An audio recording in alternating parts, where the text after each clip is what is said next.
We were younger, faster, more energetic, and probably more hungry. The Lakers had won 5 championships already, so their hunger was still there, but it wasn't the same as what we had. When you talk about Scottie Pippen, you're talking about one of the NBA's greatest Swiss Army knives, a player who could dominate on both ends of the floor. 6 championships and 7 All-Star appearances. Known as Batman's Robin, Pippen was the ultimate teammate, Michael Jordan's perfect counterpart. But greatness isn't handed to you. It's forged in battles against the best of the best. Let's dive into the 6 legends who pushed him to his limits and made every game a test of his mental and physical endurance. Clyde Drexler, the versatile nightmare. Drexler was a complete offensive force, an opponent who could make any defender sweat. Whether it was a smooth glide to the basket or knocking down jumpers, Drexler had a knack for keeping defenders guessing and often chasing shadows. His combination of deceptive speed, physicality. Pippen summed up the challenge. You couldn't relax for a second against Clyde. He was quick, powerful, and had that extra gear you couldn't anticipate. One of their most iconic battles came in the 1992 NBA Finals, with the Chicago Bulls taking on Drexler's Portland Trail Blazers. He was firing on all cylinders, showcasing the skill set that earned him a Hall of Fame career. In Game 6, with the Blazers fighting to keep their championship hopes alive, Drexler delivered a near-perfect performance, putting up 23 points, 9 rebounds, and 8 assists. He was everywhere, using his court vision to create offensive opportunities while forcing defenders like Pippen to stay glued to him. But this was Scottie Pippen in his prime, a defender who thrived on shutting down stars at key moments. Beyond just defense, showcased his versatility, averaging 20.8 points. Their showdown wasn't just about basketball.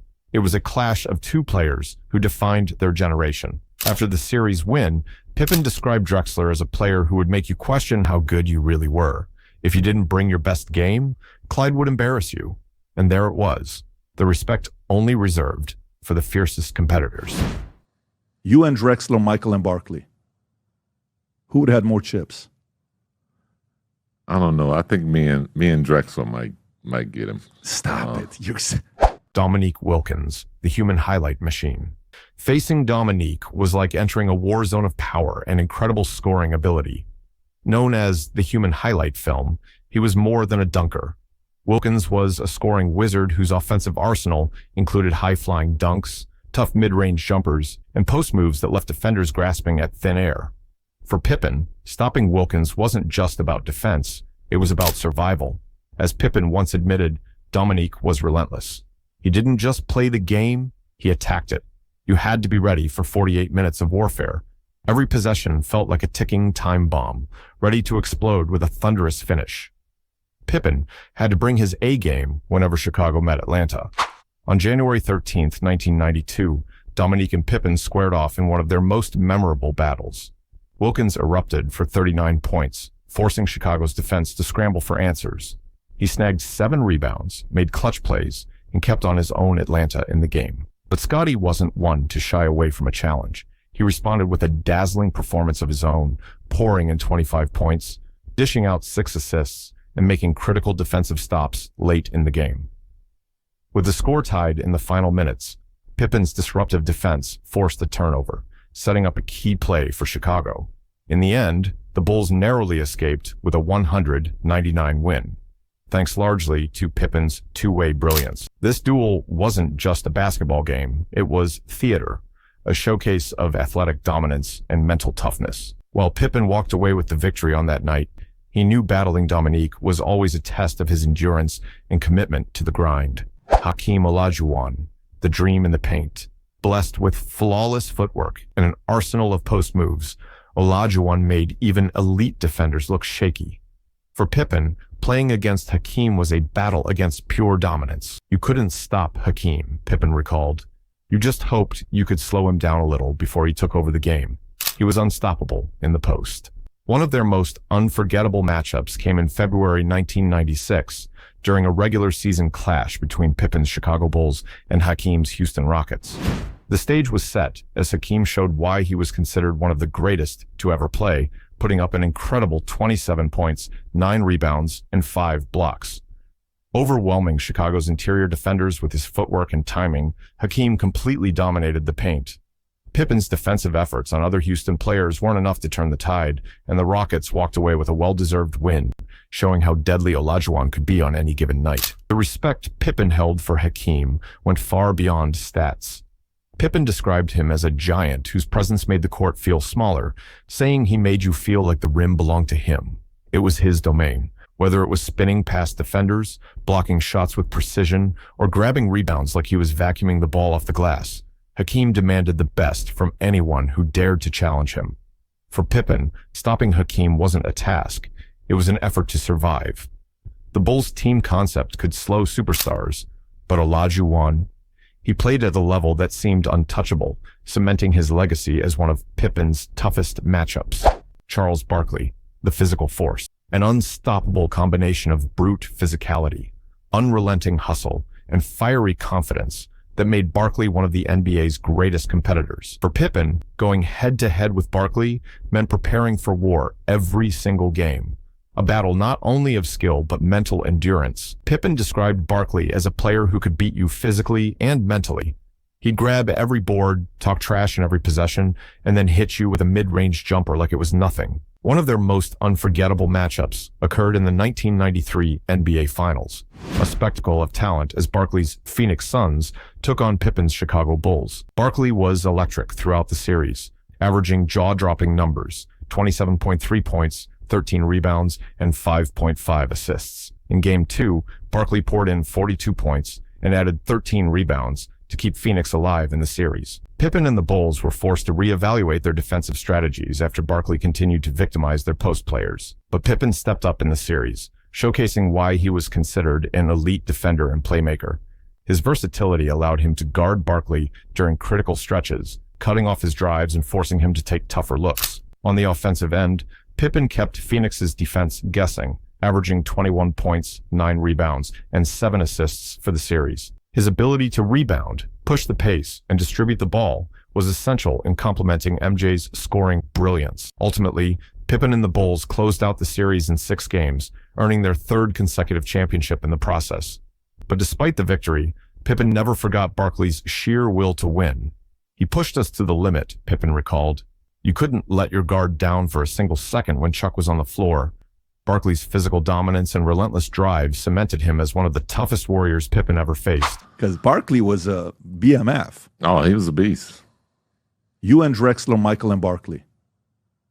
Who would have had more chips? Magic Johnson, the maestro of control. Magic ability to control the tempo, elevate his teammates, and make impossible plays looked effortless. Yet, it challenged elite defenders like Pippen in ways that few ever could.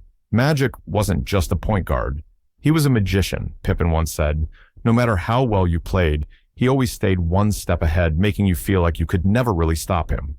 When Pippen's Chicago Bulls met Magic's Los Angeles Lakers in the 1991 NBA Finals, it was a showdown between 2 basketball giants on the league's biggest stage. Magic, widely regarded as one of the smartest players of all time, came into the series determined to put pressure on the Bulls' defense by orchestrating fast breaks and running the offense with pinpoint precision. His commanding presence kept defenders guessing, leading to key plays and jaw-dropping assists that elevated the Lakers' performance. But what Magic didn't anticipate was the nightmare matchup of Pippen. In a genius move, Phil Jackson tasked Pippen with guarding Magic, a bold call, considering Pippen was a forward and Magic was a point guard. The defensive shift turned the series in Chicago's favor.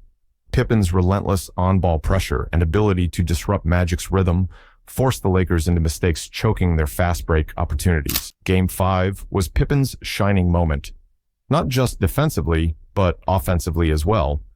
Adding 32 points to his lockdown defense, Pippen proved that he was the ultimate two-way player, breaking the Lakers' spirit and paving the way for Chicago's first ever championship. Magic Johnson himself would later admit that facing Pippen was like being boxed in by a chess master who countered every move in Pippen on the other side. Taking down a player as legendary as Magic was proof he could rise to any challenge that could lead to victory on basketball's biggest stage. Magic Johnson, to me, is a bigger GOAT than anybody because of how he led, how he brought a whole team. Karl Malone, the mailman's punishment. At 6'9" and 250 pounds, Malone was an unstoppable mix of brute force and skillful finesse, punishing defenders with his power while delivering on offense like clockwork. Pippen once said, Malone was like running into a truck every possession. You had to bring everything you had against him because he wasn't giving up an inch. Their battles during the 1997 and 1998 NBA Finals were more than just a collision of two great players. They were a war of wills. Malone, who was coming off an MVP season in 1997, was at the peak of his powers. In Game 1 of the 1997 Finals, he showcased exactly why he was feared, racking up 23 points and 15 rebounds in a near-flawless performance. Pippen and the Bulls were forced to adjust their strategy throughout the game, trying to slow Malone down as he dominated the paint and stretched the defense with his mid-range game. Pippen's job was more than just blocking shots or grabbing rebounds. He became the glue that held Chicago's defensive schemes together, using his quickness to rotate and cut off Malone's passing lanes while taking on the physical toll of guarding him. Despite Malone's brilliance, Chicago's team-oriented defense, built around Pippen's hustle, eventually turned the tide. As the chess match between these two titans rolled on, the Bulls adapted, finding ways to dig into Malone's rhythm and wear him down. By Game 6 of the series, Chicago's relentless defense and championship poise broke Malone and the Jazz's stride. The Bulls claimed the title in 6 games, but Malone's reputation as a juggernaut remained unscathed. Years later, Pippen still credited Malone as one of the most challenging opponents he had ever faced, saying, "He didn't just dominate the stat sheet, he changed how you approached the game." Karl Malone's discipline. Yeah. He scored 32, I think 30. I may give them the edge. You may give him the edge. Yeah, Carl's a tough matchup. Scottie Pippen didn't just face these legends. He thrived against them, proving time and time again why he's regarded as one of basketball's all-time greats. So, the next time you think of Pippen, remember, his greatness wasn't inherited. It was built through countless battles in the league's toughest crucible. So, who do you guys think could be the closest modern player to Pippen's skill set? Let us know your thoughts in the comments. All right, that's all for today. Don't forget to hit that subscribe button, and I'll see you in the next one.